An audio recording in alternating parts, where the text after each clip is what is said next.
Hello YouTube, inilah Korea Utara, Amerika Serikat, Yerusalem, 5 skenario Perang Dunia III di tahun 2018. Sepanjang tahun 2017 ini, telah terjadi sejumlah peristiwa besar yang mengguncang global dan kerap disebut-sebut berpotensi sebagai penyulut Perang Dunia III. Mulai dari serangan teroris di berbagai kota besar mancanegara, juga peningkatan tensi politik dan militer di penjuru dunia. Selain itu, ancaman nuklir Korea Utara di kawasan Asia Timur dan kekhawatiran akan serangan balasan dari Amerika Serikat ke negara yang dipimpin oleh Kim Jong-un itu semakin meningkatkan ketakutan akan konflik bersenjata berskala besar. Memasuki penghujung tahun, beberapa di antara potensi penyulut Perang Dunia III itu memang sudah berakhir. Salah satunya kekalahan ISIS di Irak dan Suriah. Akan tetapi, sebagian besar pemantik konflik bersenjata berskala internasional masih tetap bertahan. Bahkan, pada bulan ke-12 muncul pemantik-pemantik baru, salah satunya isu Yerusalem yang cukup menyita perhatian dunia serta potensi kepemilikan Korea Utara atas senjata biologis dan kimia. Sebagai catatan, ingat invasi Amerika Serikat ke Irak pada tahun 2003? Salah satu pretext yang digunakan Washington DC untuk menyerbu Baghdad adalah dugaan kepemilikan negeri 1001 malam atas senjata biologis dan kimia.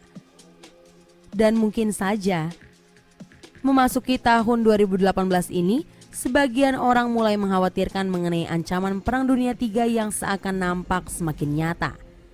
Dari berbagai contoh, berikut 5 skenario seputar Perang Dunia III yang mungkin terjadi pada tahun 2018. 1. Kim Jong-un melakukan tindakan gila. Faktanya adalah, Kim Jong-un memang memiliki misil jarak jauh dan hulu ledak nuklir. Bahkan teranyar, ia diduga kuat memiliki senjata biologis dan kimia. Fakta lain juga adalah, Korea Utara telah lama mempersiapkan diri mereka secara sistematik dan struktural untuk kemungkinan menerima serangan dan konflik terbuka dengan negara lain. Uji coba misil jarak jauh mereka misalnya, telah diprediksi oleh pengamat mampu menempuh sejumlah jarak untuk mengenai sasaran di Korea Selatan, Jepang, dan bahkan Amerika Serikat. Andai kata serangan itu berhasil dilakukan, maka dampaknya mungkin akan cukup serius bagi Amerika Serikat untuk melakukan serangan balasan secara efektif. Skenario itu masih bersifat 50-50. Karena meski Kim memiliki mengklaim hulu ledak nuklir, dunia masih belum mengetahui secara pasti apakah nuklir itu akan efektif. Tapi tunggu, kehadiran Presiden Donald Trump dalam kancah perpolitikan global diprediksi dapat menjadi bandul pemberat bagi situasi di Korea Utara. Pengamat memprediksi bahwa sikap Trump yang eksentrik dan sulit ditebak dapat memberikan kesan bagi Kim Jong-un bahwa Amerika Serikat akan sungguh-sungguh menyerang Pyongyang. 2. Efek Donald Trump terkait Yerusalem. John Andrews, pakar urusan internasional dan koresponden media asing veteran, mengatakan bahwa Trump merupakan tantangan nyata bagi para diplomat. Salah satu alasannya menurut Andrews adalah sikap Trump yang sulit ditebak dalam memproduksi sejumlah kebijakan luar negeri. Tak hanya itu, tendensi sang presiden untuk selalu mengungkit sejumlah permasalahan politik melalui Twitter dianggap semakin memperburuk situasi. Kita sudah terbiasa dengan pemimpin dunia yang sulit untuk diprediksi, seperti Kim Jong-un. Namun, setelah Pilpres Amerika Serikat tahun 2016, kita mengenal satu lagi pemimpin dunia yang sulit diprediksi, yakni Donald Trump. Situasi terbaru juga menunjukkan mengenai sikap Trump yang nampak semakin tak sabar untuk menekan Korea Utara terkait program nuklir yang dilakukan oleh Pyongyang. Donald Trump soal Yerusalem. Keputusan Trump mengakui Yerusalem sebagai ibu kota Israel pada 6 Desember 2017 lalu juga diprediksi mampu memicu konflik bersenjata berskala besar. Apalagi mengingat betapa banyak negara yang menaruh perhatian pada isu tersebut. Memang, sejak pengakuan itu, konflik yang terjadi hanya sebatas bentrokan antara demonstran Palestina dengan pasukan keamanan Israel dan terisolasi di kawasan dua negara. Akan tetapi, andai kata jika ada satu negara yang mengirim pasukan militernya ke kawasan Israel Palestina dan menempuh opsi perang sebagai solusi, maka bukan tak mungkin sejumlah negara lain turut melakukan hal yang sama. Malaysia misalnya. Usai mengutuk keputusan Donald Trump, Malaysia juga bersiap mengirim pasukan militernya ke Yerusalem. Hal itu diungkapkan oleh Menteri Pertahanan Hishammuddin Hussein pada akhir pekan lalu. Kami siap menerima perintah dari Commander-in-Chief dari Angkatan Darat kami untuk mengirim pasukan bagi Yerusalem jika diperlukan, kata Hussein. Menurut Menteri Hussein, pengakuan Trump itu merupakan tamparan keras bagi Muslim. Meski siap mengerahkan pasukan, dia berharap krisis di Yerusalem tak meluas. 3. Korea Selatan dan Jepang versus Korea Utara.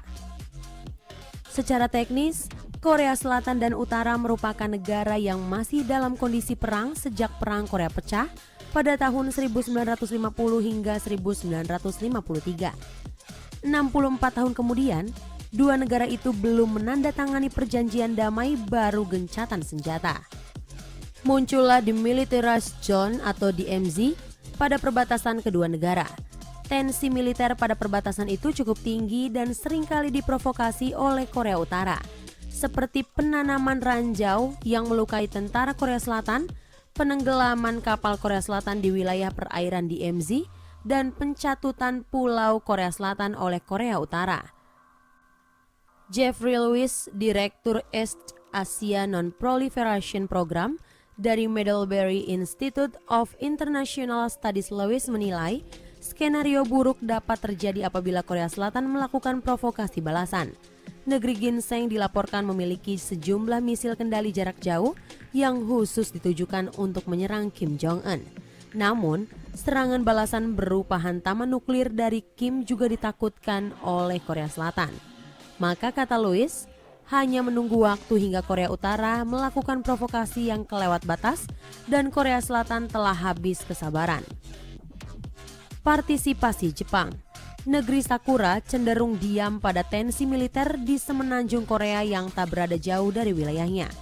Namun, ada indikasi bahwa Perdana Menteri Jepang, Shinzo Abe, juga ingin memiliki misil kendali jarak jauh yang dapat dibeli dari Amerika Serikat. Dan jika Jepang juga akan memilikinya, tensi militer kian meningkat. Menurut Louis, hanya tinggal menunggu waktu untuk skenario terburuk dapat terjadi ketika hampir seluruh negara di Asia Timur memiliki rudal jarak jauh. Horor Perang Dunia III bukan tak mungkin terjadi di tengah situasi politik global yang karut-marut. 4. Manuver Rusia di Eropa. NATO melaporkan bahwa sejumlah kapal selam Rusia tengah meningkatkan presensi dan aktivitasnya di Laut Atlantik Utara sejak beberapa waktu terakhir. Aktivitas itu menurut penilaian NATO merupakan sebuah langkah agresif dari Rusia yang mampu mengganggu stabilitas di kawasan serta berpotensi memicu sejumlah masalah lain. Meningkatnya tensi militer tinggi di kawasan serupa periode Perang Dingin dan mengancam keamanan kabel jaringan telekomunikasi vital yang berada di bawah Laut Atlantik Utara, merupakan konsekuensi dari aktivitas kapal selam Rusia itu. NATO khawatir kabel bawah laut penyalur transmisi komunikasi dan internet untuk kawasan Eropa serta Amerika Utara itu sewaktu-waktu dapat dibajak oleh kapal selam Rusia tersebut. Kami melihat adanya peningkatan aktivitas kapal selam Rusia di dekat kapal bawah laut di Atlantik Utara, kata Komandan Gugus Tempur Kapal Selam NATO, Laksamana AL Amerika Serikat Andrew Lennon. Jelas bahwa Rusia memiliki agenda di kawasan dan infrastruktur bawah laut yang dikelola oleh NATO, tambahnya. Sementara itu, Inggris yang merupakan anggota NATO memperingatkan jika Rusia berhasil membajak kabel-kabel tersebut, maka aktivitas ekonomi perdagangan global dan transmisi intelijen rahasia negara barat dapat diketahui atau diganggu oleh negeri beruang merah. Dapatkah kalian membayangkan skenario di mana kabel-kabel itu diganggu atau disadap oleh Rusia serta berbagai dampak yang merugikan dari aktivitas tersebut? Kata Kepala Staf Senior AU Inggris, Jenderal Stuart Peach beretorika. Aktivitas kapal selam Rusia juga berpotensi memicu tensi militer tinggi di kawasan. NATO sendiri mengumumkan akan mengaktifkan kembali gugus komando militer yang dulu sempat dinonaktifkan ketika Perang Dingin berakhir. Aliansi militer negara Atlantik Utara itu juga tengah mengembangkan strategi tempur anti kapal selam menyusul meningkatnya aktivitas militer Rusia di kawasan. Hingga kini, Rusia belum memberikan komentar terkait tudingan NATO tersebut. NATO aktifkan gugus tempur pemburu kapal selam Rusia.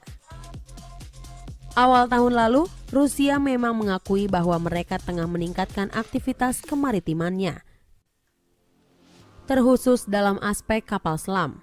Lebih dari 3.000 hari di laut untuk armada kapal selam Rusia, ini pertanda yang bagus, kata Laksmana Vladimir Korolev, Komandan Angkatan Laut Rusia awal tahun ini.